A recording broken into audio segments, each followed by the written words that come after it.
Just to share with all of you, recently I went on a pilgrimage to Java in Indonesia to see the ancient Borobudur temple and other sacred temples there. And I haven't got time to explain about that amazing place right now, so you just have to Google that later. If you're not familiar with, it's Borobudur. So it's slightly south of the equator there, so it's very hot. It's very hot all year round. I mean, it took some stamina to make our way to, on each level of the massive stupa there to respectfully see, each intricate of the carvings and features, each in which tells a story in itself. So by the time we finished, it felt great. But at the same time, we were more than ready for an air-conditioned room and something to eat.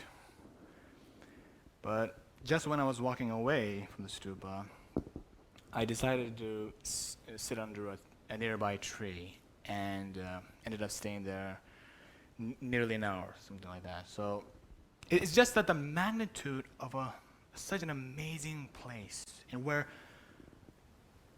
so much devotion has gone into its creation, and so much, where so many devoted practitioners have spent so many years cultivating compassion and bodhicitta. It just hit me. I'm not talking about some kind of meditation experience, no.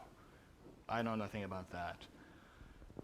But it's just drinking in that sense of the sacred, and how immediately that brings peace to the mind. So when we went back to the hotel room, it was the time to do the last of my daily practices and prayers. And next to my bed, I had a photo of His Holiness Jigdal Dachen Rinpoche wearing a ujin pesha, the blue-colored Odiyana lotus crown of Guru Rinpoche.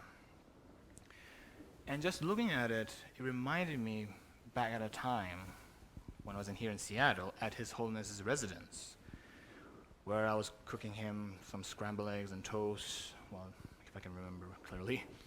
And it's very early in the morning, which is his prime time. And he just sits in his chair with the radio in the background playing, some cheesy 80s music playing. But that didn't bother me. I just wanted him to enjoy his breakfast. So when I handed him the plate, actually just to mention this too, something important. When he sits like that, all the time of course, but usually, especially when he's sitting, he's actually in the clear light state of pure Rigpa, just like Guru Rinpoche. Many people don't know that actually. So that's something to be aware of.